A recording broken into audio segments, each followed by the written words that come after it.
2 ans. Mon dernier séjour à Port-au-Prince date de 2 ans. Peu de choses ont changé, même si quelques ruines sont devenues multicolores. Le centre administratif se reconstruit sans hâte. J'ai même l'impression que ces immeubles étaient dans le même état lors de mon premier voyage. La ville me semble un peu plus gaie qu'auparavant. La rue toujours vivante, encombrée. Mais la même foule, la même tension.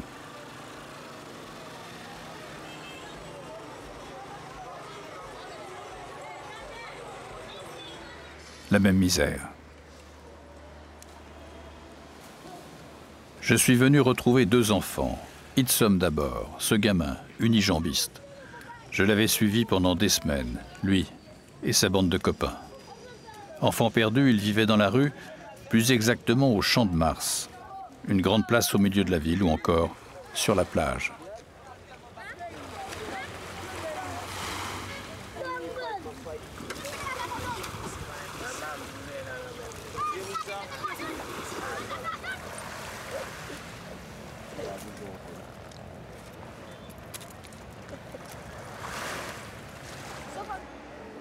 Je l'avais aidé à acheter sa jambe, une belle jambe artificielle.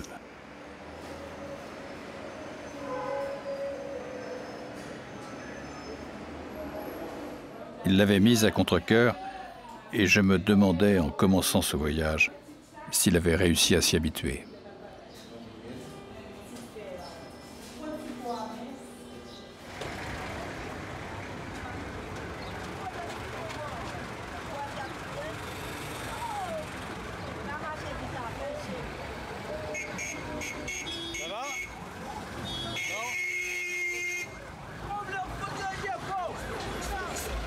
Deuxième personnage, Richie. Ce jeune homme, posé comme un sac sur un muret de la ville. Il est infirme. Quand je l'ai rencontré, des voleurs l'avaient jeté bas de son fauteuil roulant pour le lui prendre. Soir et matin, ce garçon, son ami, le portait sur son dos dans les rues.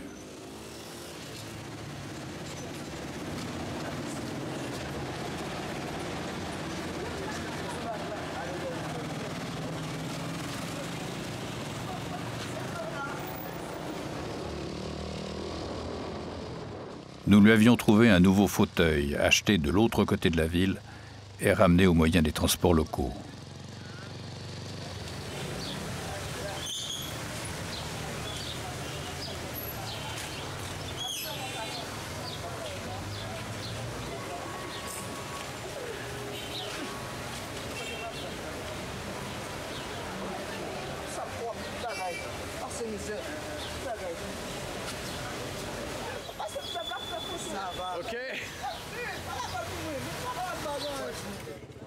Les petits Haïtiens vivent dans des conditions difficiles. Pas mieux que dans les mois qui ont succédé au tremblement de terre de 2010. Contrairement à ce que l'on croit à l'étranger, leur situation ne s'arrange pas. 3 à 4 000 jeunes enfants croupissent comme cela dans les rues. Des dizaines de milliers d'autres dans des orphelinats. Et d'autres dizaines de milliers en semi-esclavage au profit de maîtres tout-puissants. Itzom et Richie n'ont rien de particulier. Mais leurs difficultés montrent ce que subit aujourd'hui encore une partie de la jeunesse haïtienne. Et c'est pour cela que je les suis. Que sont-ils devenus tous les deux? C'est pour le savoir que je suis revenu.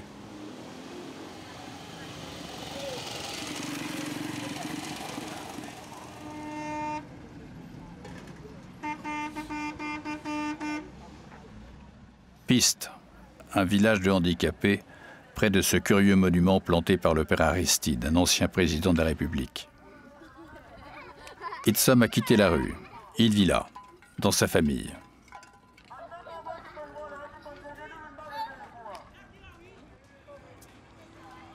Il n'a plus sa jambe.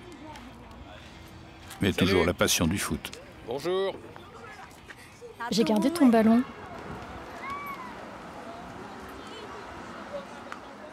Il utilise de nouveau sa vieille béquille, qui est devenue sa prothèse. Mais le souci de sa mère, ce n'est pas sa jambe. c'est que l'enfant recommence à fuguer.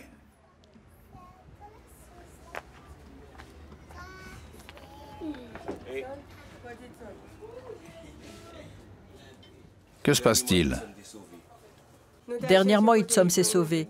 Il a fallu plusieurs fois aller le rechercher au Champ de Mars. Dans la rue, il se sent mieux qu'ici et il trouve facilement de la nourriture. Il ne veut pas rester à la maison parce qu'il n'y a pas suffisamment à manger pour lui. Itzom s'est enfui de la maison, comme d'un centre scolaire, où elle avait réussi à le faire accepter. Comment tu t'es sauvé? Tu es parti par la porte? Oui. Tu as couru? Non, je me suis arrangée pour pas être vue.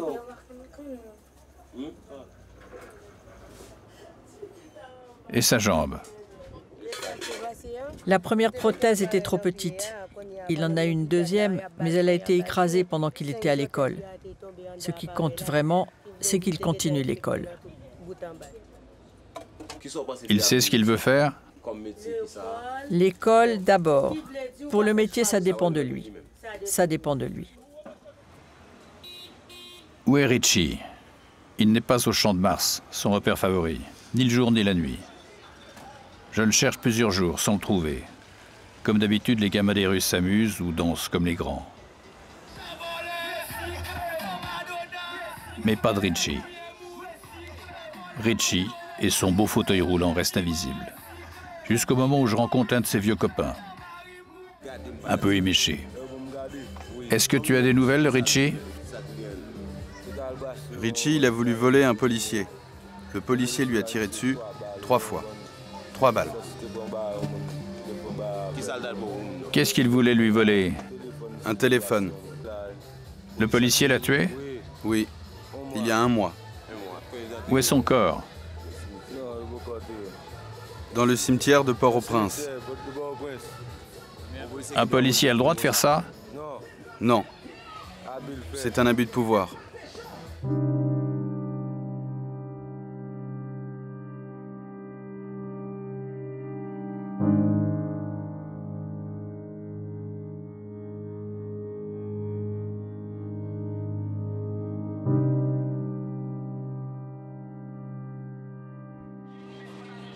Le tueur, le voici. En tout cas, c'est lui que m'indiquent les amis de Richie. Le policier se tient à l'endroit précis d'où il aurait tiré. Mais il me sera impossible de le rencontrer.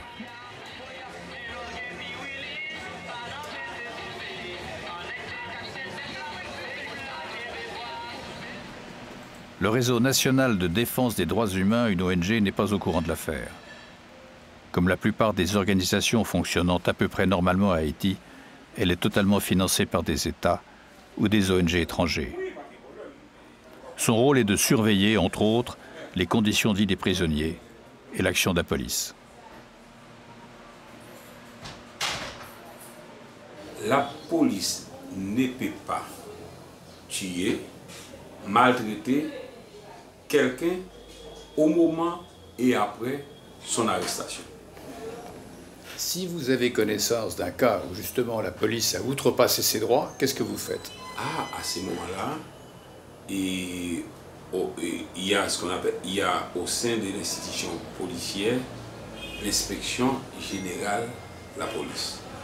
Et donc, quand on reçoit des plaintes des gens qui sont victimes d'abus de la police ou des policiers, on accompagne les victimes auprès de l'inspection générale de la police et on fait des suivis aussi au niveau du système judiciaire haïtien. Mais il faut qu'il y ait une plainte qui provienne des proches, par exemple, de la victime. Oui, oui, bien sûr, bien sûr.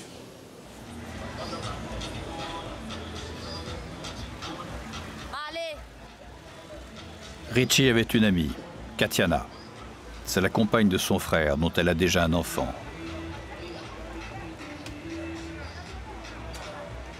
La jeune fille semble frêle, presque fragile.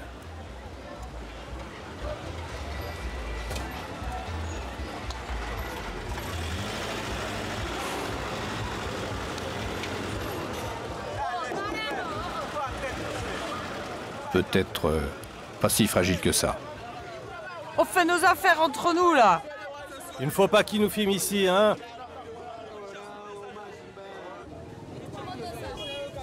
Il faut pas que le mec nous filme.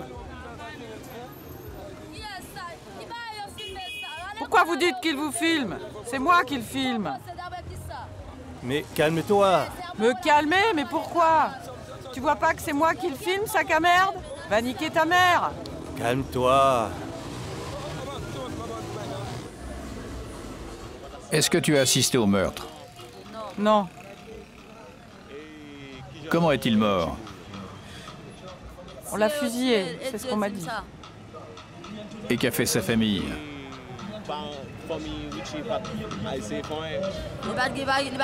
Rien. Ils n'ont rien fait parce qu'ils n'ont pas les moyens.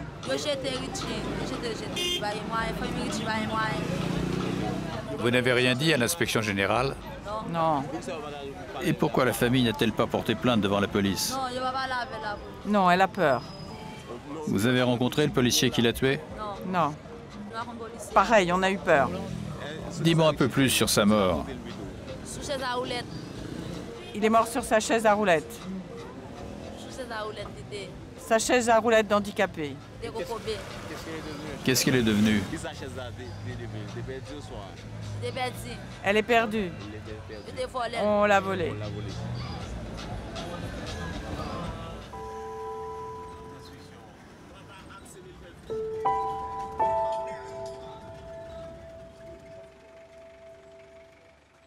Plus triste encore, j'avais filmé il y a 2 ans la recherche de corps d'enfants décédés dans l'état d'immondice.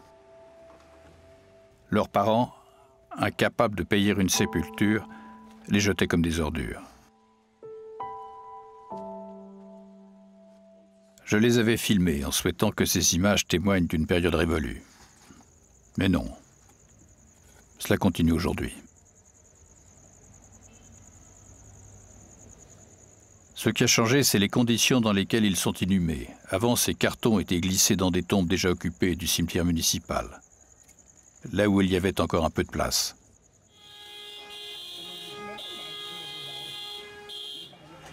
Désormais, chaque semaine, ce 4x4, celui de la Fondation Saint-Luc, une institution catholique, franchit les portes de l'hôpital.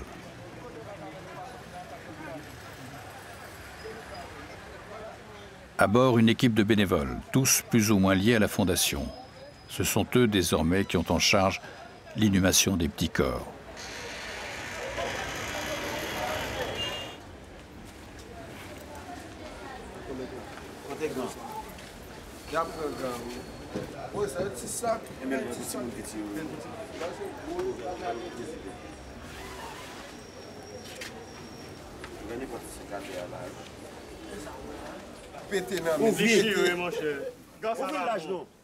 Cette semaine, il y en a 15. 9 sont morts à l'hôpital ou sont décédés en ville et les corps ont été apportés par leurs parents. 6 ont été trouvés dans l'état d'ordures qui encombrent les rues.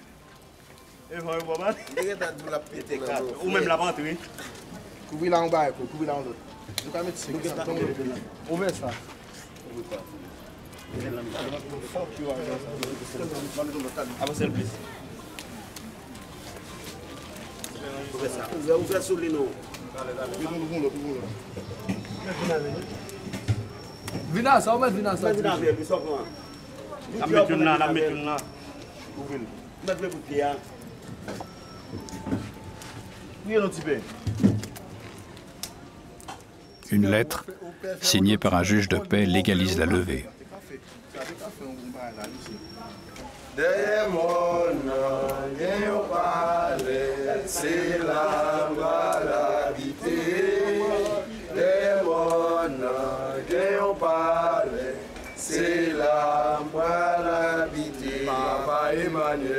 Papa Emmanuel, pour le Saint-Esprit, viens parler avec les arrivés. Les Haïtiens ont un rapport intime avec la mort. Ici, elle est quotidienne, banale. Trop de catastrophes, de maladies et de violences urbaines.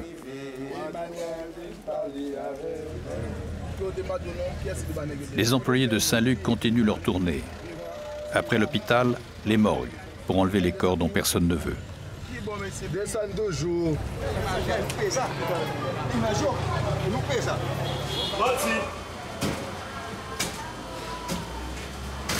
Hey, Mano! Dis la fête pour la santé! Patrick!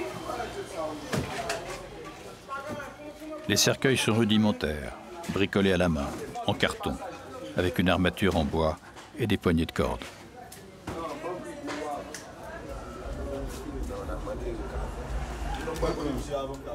Qu'est-ce que vous buvez? Du rhum local. Ça sent trop mauvais à l'intérieur. Alors il nous faut du rhum.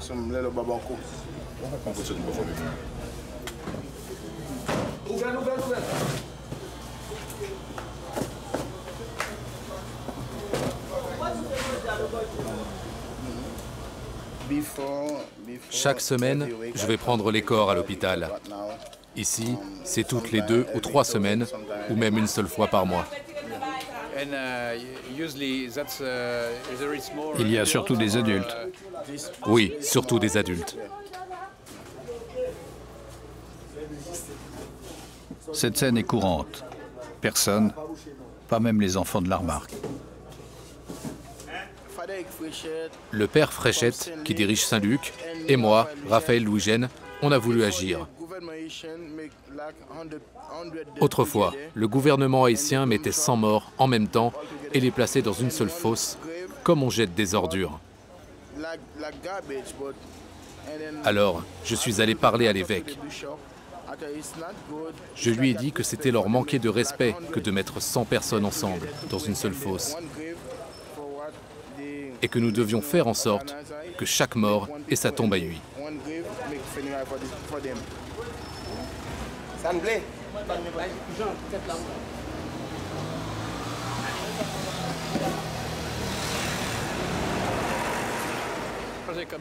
D'où viennent les corps?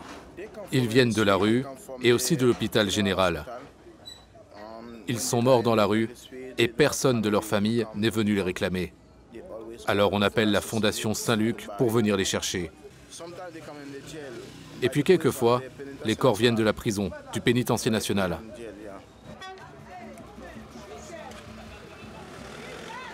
« 4000 détenus s'entassent dans ces murs prévus pour en contenir 700. Pas de place et pas grand-chose à manger dans ce pénitencier. Les prisonniers, dit-on, meurent des conséquences de leur malnutrition. Chaque matin, la foule se presse pour apporter de la nourriture.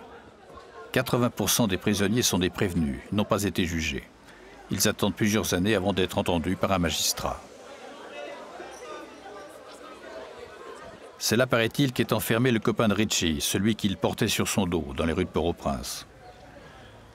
Malgré tous mes efforts, je ne parviendrai pas à pénétrer dans la prison. Ces morts de faim n'étonnent personne. C'est un fait acquis. Normal.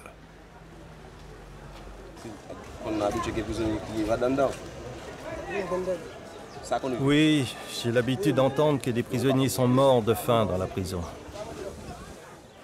Oui, ça peut arriver. Parce que même pour nous qui ne sommes pas en prison, les choses sont dures. Mais en prison, c'est bien pire. Nous, en liberté, on peut bouger. Mais ceux qui sont en prison, si on ne leur apporte rien, ils n'ont rien. Mais l'insécurité diminue. En Haïti, on n'est qu'à moitié protégé. Tu l'es à 50%, pas à 100%. Ici, tu es chez toi, dans ton pays, et tu ne peux pas marcher en toute liberté. Tu ne peux pas te balader à n'importe quelle heure, parce que tu peux croiser des assassins ou des voleurs.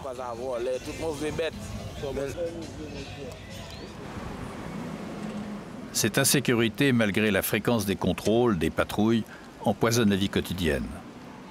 On ne peut l'oublier. Mais quand même, de la vie générale, cela va un peu mieux. Ça se voit à l'œil nu. On a une police qui est vraiment professionnelle, qui travaille malgré ses faibles moyens, mais ils sont là pour donner de la sécurité à la population. La sécurité a plutôt baissé comparé aux dernières années. Il y a encore quelques zones avec des cadavres, mais ça va mieux. On trouve toujours quelques morts quand même. Ça va plus ou moins. Le signe le plus visible de ce retour à une apparente normalité, je l'ai trouvé en croisant ces étudiants. Ils égayent les jardins et, comme partout, prennent des autobus d'assaut.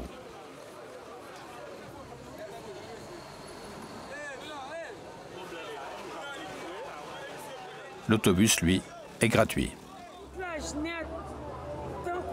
On ramasse les enfants en bus scolaire dans toute la région alentour. À 12h30 ou 1h, on les attend pour les ramener chez eux. Et c'est gratuit? Oui, c'est gratuit. C'est gratuit quel que soit l'endroit. C'est l'État qui paie? Oui, c'est l'État qui paye.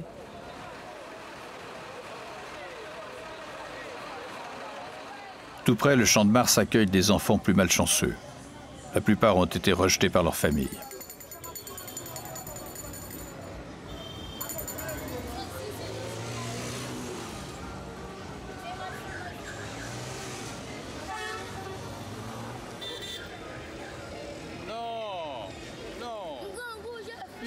J'ai faim, donne-moi de l'argent.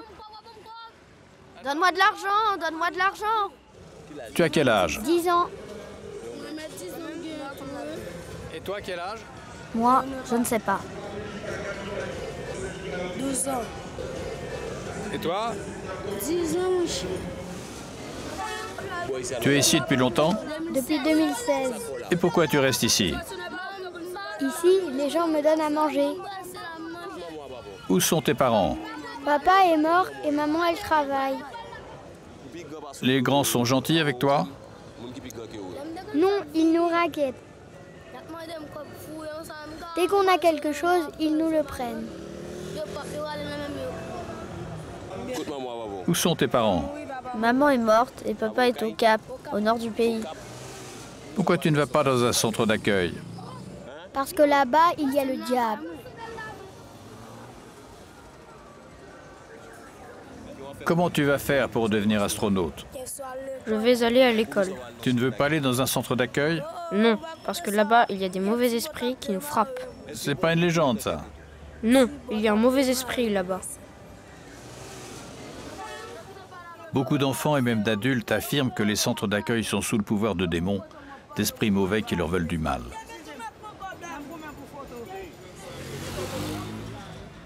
Ils sont toujours là la nuit, qui jouent ou qui mendient.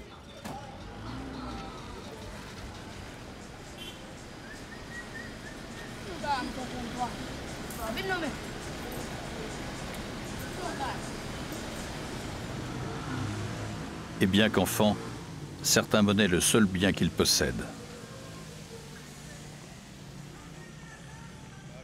Tu as quel âge? 13 ans. Tu te prostitues depuis longtemps? Depuis 5 ans. Tu as commencé à 8 ans. Oui. Où sont tes parents? Ils sont morts. Et ils sont morts comment? Ils sont morts du choléra. Tu n'as pas cherché une organisation pour t'aider? Non. Je n'en connaissais pas. Quel genre de clients tu as? Des chauffeurs de voitures et de motos. Il y en a de brutaux et d'autres de gentils. Tu as été violée? Oui, une fois. Qu'est-ce que tu veux faire plus tard? Je voudrais aller à l'école et travailler. Qu'est-ce qu'on peut faire pour t'aider? J'aimerais qu'on me sorte de la rue.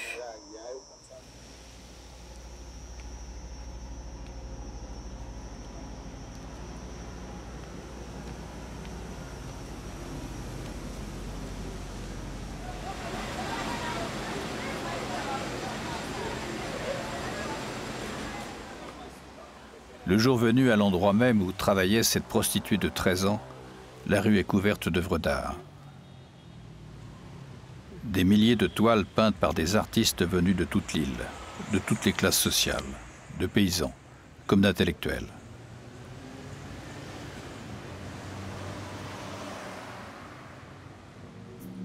À Haïti, la couleur gomme la violence.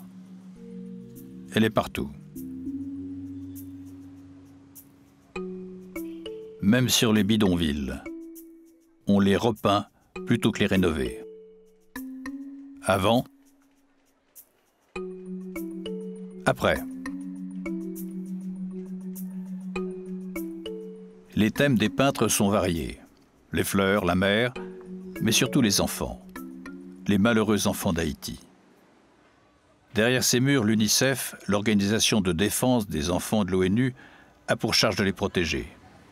Son constat est sans appel. Leur situation dans l'île est sombre. On estime aujourd'hui qu'un enfant sur 4 en Haïti vit séparé de ses parents. Cette séparation peut prendre plusieurs formes. Elle peut prendre la forme du placement d'institutions. Aujourd'hui, on estime que 30 000 enfants vivent dans des orphelinats. On appelle ça des orphelinats, mais 80% des enfants dans ces orphelinats ne sont pas des orphelins. 80% des enfants dans ces institutions ont un parent vivant. Ces enfants donc, peuvent se retrouver dans la rue, comme vous avez pu le voir lors de votre précédent reportage. Certains de ces enfants se retrouvent en situation de placement, donc vivent avec des familles tierces, et parfois dans des situations de travail domestique qui sont pour certaines acceptables, c'est-à-dire des enfants qui sont en âge légal de travailler, qui sont bien traités, et parfois dans des situations, pour la moitié d'entre eux, inacceptables. On estime aujourd'hui que 400 000 enfants vivent dans ces situations-là. Combien? 400 000 enfants sont dans des situations de travail domestique, dont la moitié sont dans des situations inacceptables.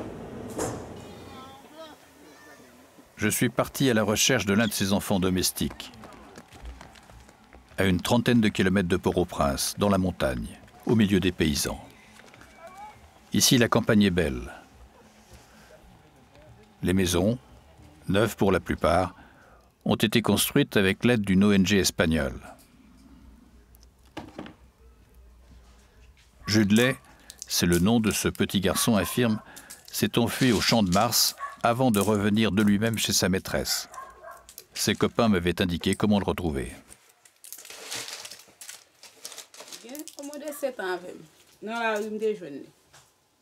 Ça fait 7 ans. Je l'ai trouvé dans la rue pendant que j'allais au marché. Il m'a dit qu'il avait perdu sa famille et il n'avait pas pu la retrouver. Sa mère est morte, alors quand je l'ai vu, je l'ai pris. Je n'ai pas pu le mettre à l'école depuis un moment. Vous avez d'autres enfants? Oui, j'ai 2 filles. Et elles vont à l'école, elles? Oui. Et alors, qu'est-ce qu'il fait? Il vous aide dans les travaux ménagers, dans les travaux de tous les jours?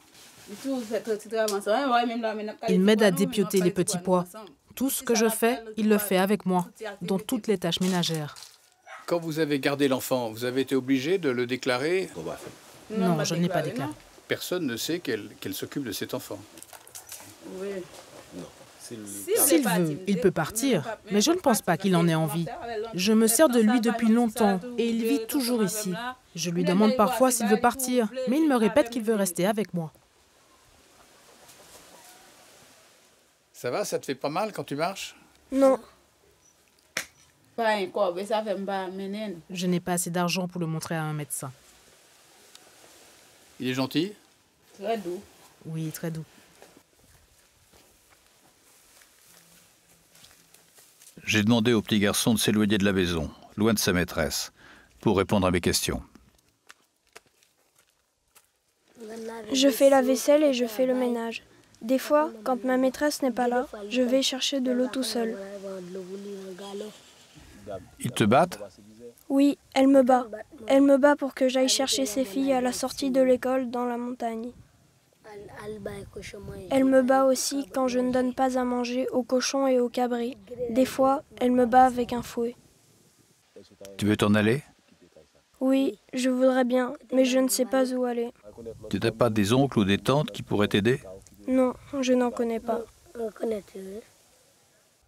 Et moi, comment je peux t'aider? J'aimerais que vous m'aidiez à payer l'école.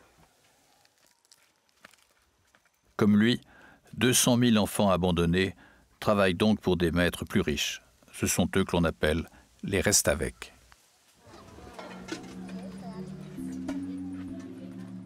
Dans son village, à Piste, Idson s'obstine.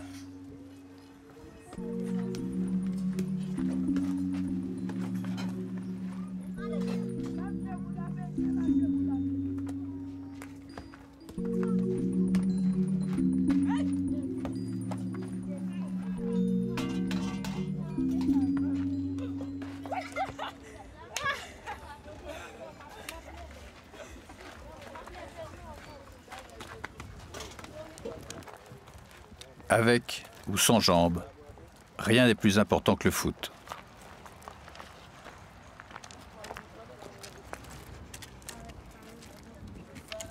Ce jeune aveugle est son meilleur copain du moment. Il ne se quitte pas.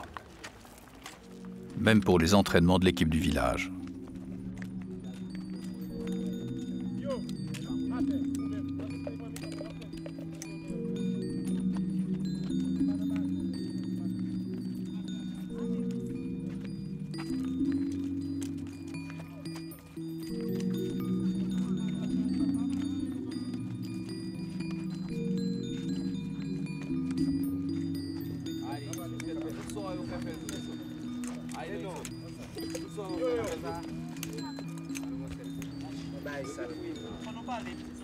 Le capitaine est fier de son équipe.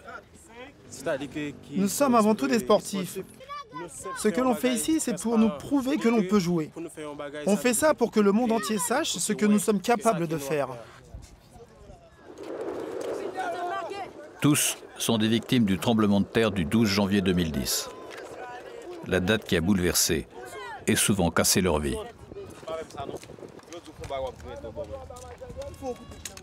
Ibsen, dépêche-toi, active-toi un peu.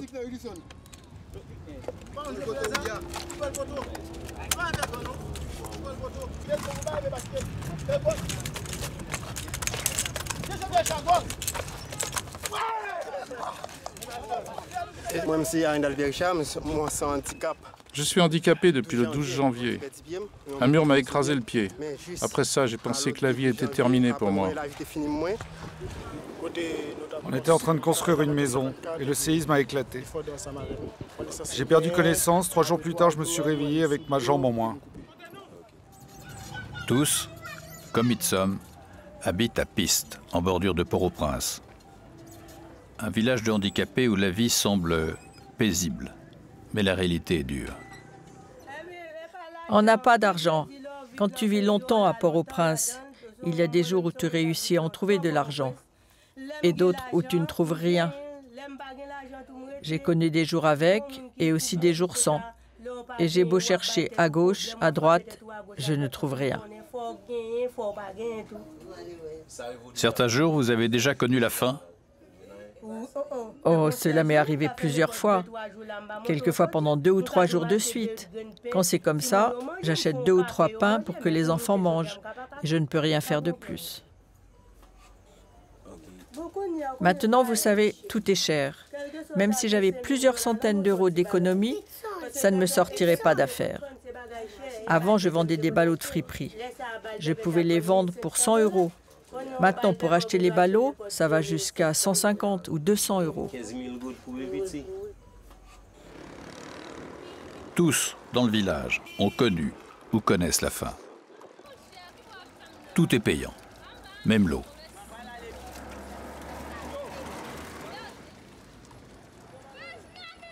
Combien ça coûte un seau d'eau? On a 3 seaux pour 6 centimes. Et le vendeur d'eau, il vient tous les jours? Chaque jour, sauf le dimanche.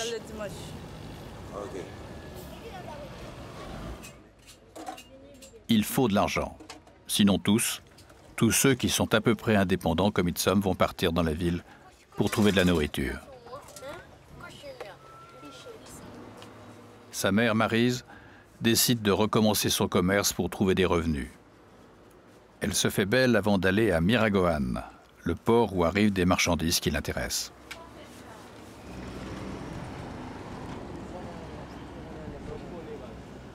Direction la gare routière, puis le port, à 90 km de Port-au-Prince.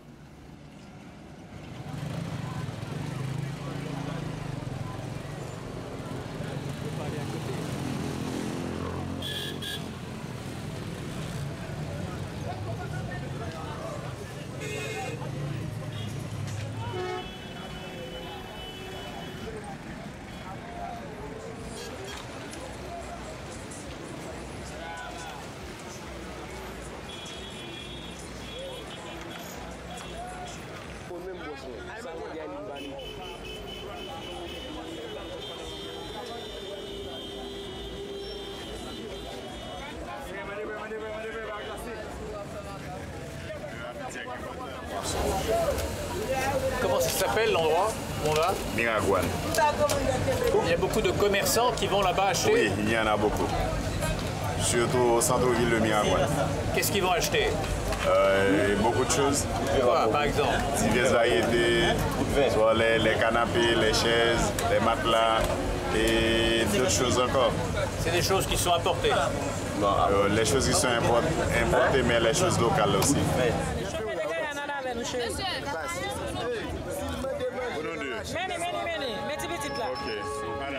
Il y a des marchandises qui viennent aussi à Port-au-Prince. Mais pour les ports de province, c'est moins cher par rapport au centre-ville.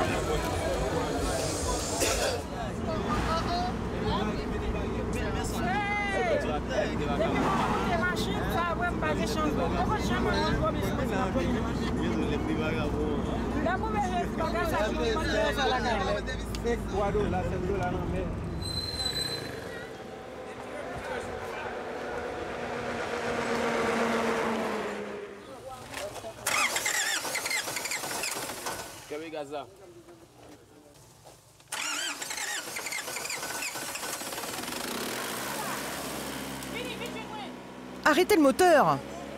On étouffe! On n'arrive plus à respirer!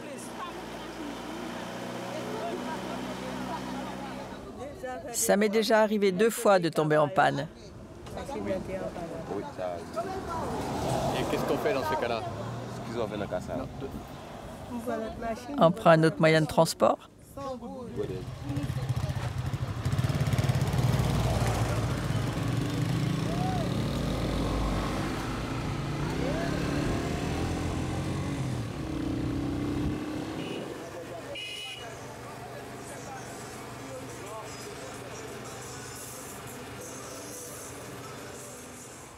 Ici, grâce à ce port en eau profonde, arrivent tous les rebuts de l'Amérique.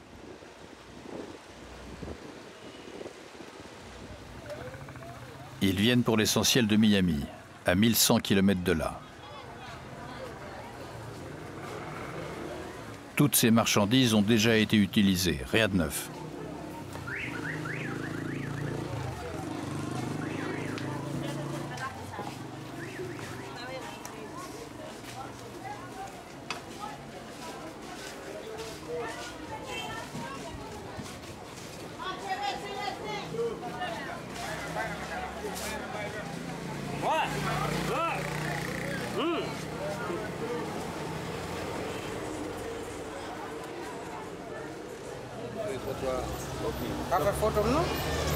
Ah, ok. D'où viennent ces matelas? Vous êtes allé les acheter vous-même? Non, je ne sais pas exactement d'où ils arrivent. On les achète dans les bateaux.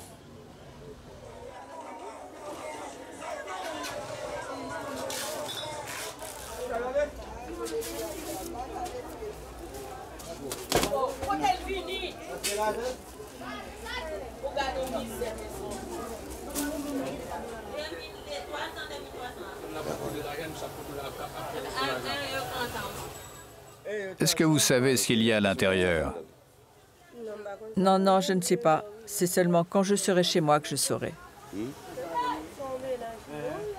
Ils sont avec moi, ils sont avec moi. Il n'y a pas de problème. C'est possible d'ouvrir un ballot pour voir ce qu'il contient? Ah, c'est pas facile. On n'a pas le droit de faire ça. On n'a pas le droit d'ouvrir. Non, ça se fait pas.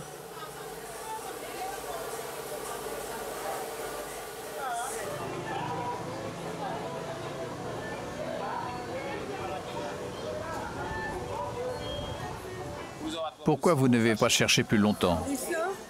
C'est que je vois qu'il se fait tard. À partir de maintenant, ça va être une vraie misère de rentrer à Port-au-Prince.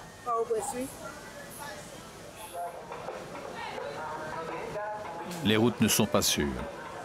Il faut rentrer avant la nuit.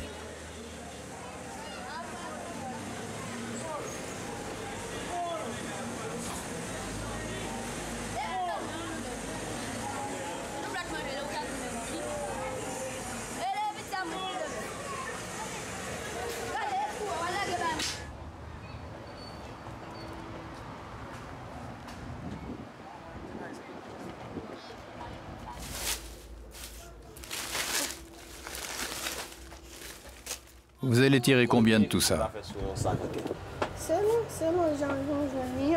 Ça dépend de ce que je vais trouver. Quand tu n'as pas de chance, tu en tires moins que ce que tu as dépensé comme argent. Quelquefois, il y a des linges qui ne valent rien.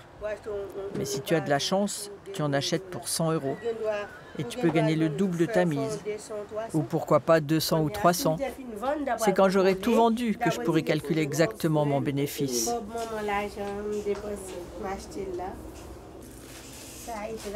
Ça, ce sont des draps.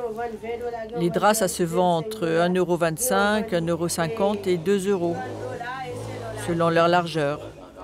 Et un drap d'occasion comme ça se vend combien? Ça dépend, mais c'est minimum 1,25 €.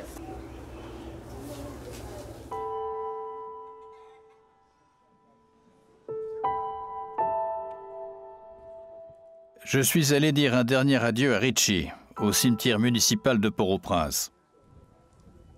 Son ami, celui qui m'avait révélé le meurtre, me montre le chemin de sa tombe.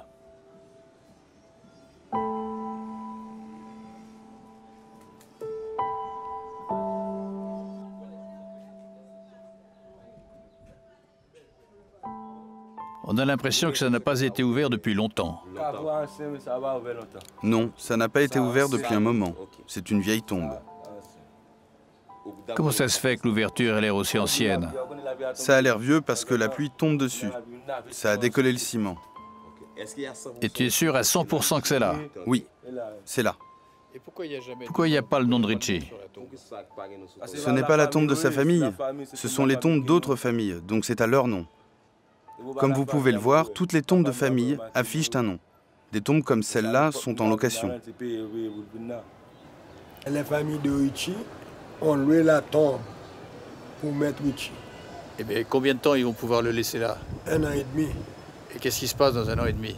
Après 1 an et demi, si la famille de la tombe retrouve quelqu'un qui voulait louer la tombe, on retire Richie et met une autre famille. Et qu'est-ce qu'on fait de Richie? On va la mettre les ossements dans la tombe universelle. Il y a beaucoup de styles de location. C'est comme si, dirais-je, quand vous faites location d'une maison, il y a des maisons en pleine rue, il y a des maisons à l'intérieur. Par exemple, là, vous êtes à la grande rue, ça c'est l'extérieur. Mais quand on entre dedans, c'est à l'intérieur. À l'intérieur, c'est moins cher. À l'extérieur, c'est plus cher. À une dizaine de kilomètres du centre de Port-au-Prince, l'équipe de Saint-Luc met les corps en terre.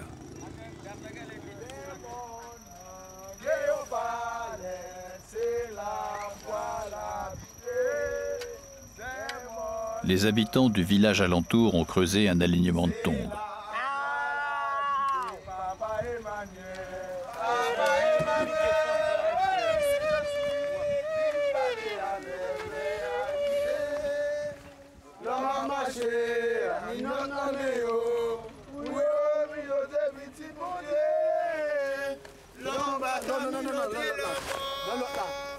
Quel que soit, je te bouteiller. Faut qu'il passe dans le cimetière. Faut qu'il passe dans le cimetière.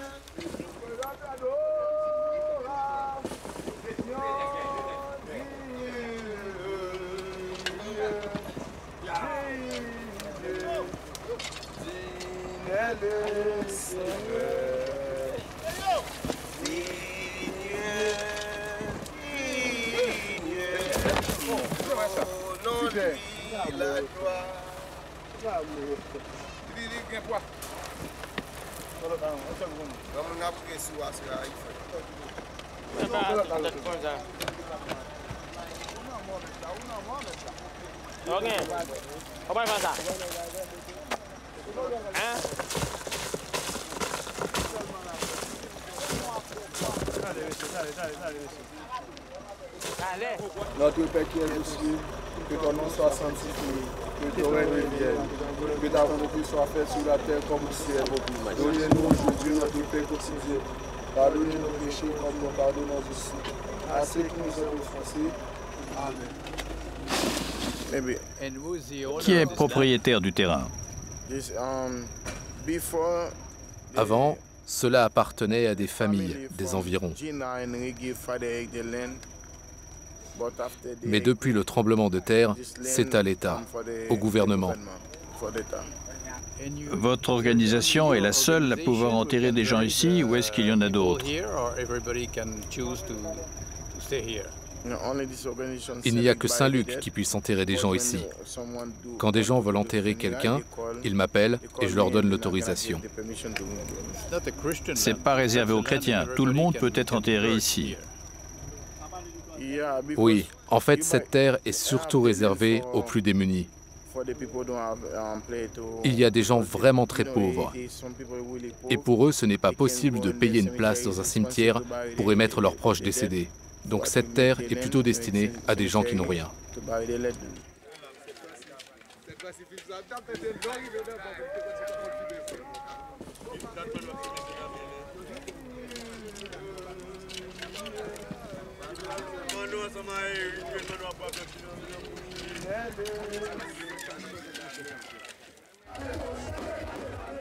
Ce soir, la préparation du carnaval commence.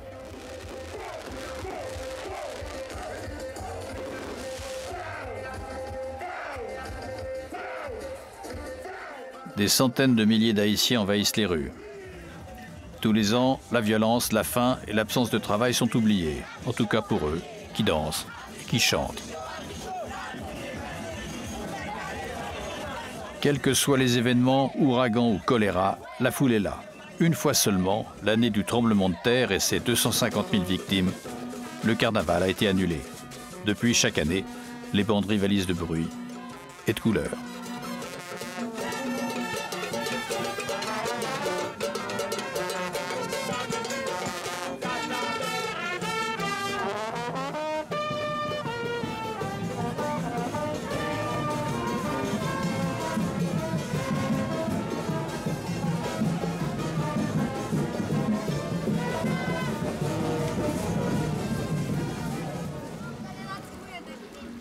Itzom, loin de ses copains du Champ de Mars et du carnaval, est resté avec sa mère.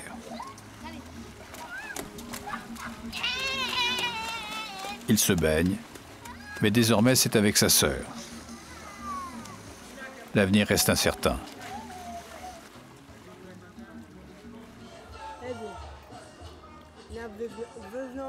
Nous vivons dans un pays bancal et nous ne recevons pas d'aide. Notre avenir est dans les mains de Dieu. Quand il t'aide, tout s'arrange. Quand il te laisse seul, tu n'es plus rien. Mais je crois que ça va changer. Pourquoi? Le pays est dur et tout est cher. Il n'y a pas de travail, l'argent sort de notre poche et n'y rentre pas.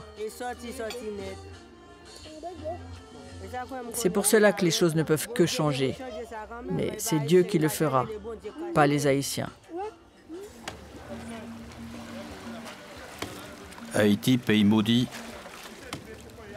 difficile à croire devant sa beauté et la couleur, encore elle qui jaillit de chaque paysage. Pourtant, ce n'est pas cette image-là qui restera dans ma mémoire, mais celle de deux victimes, se débattant pour survivre. Deux gamins des rues qui luttent comme des dizaines de milliers d'autres à Haïti. Certains trébuchent et meurent, tandis que d'autres continuent, jour après jour, à croire en leur avenir.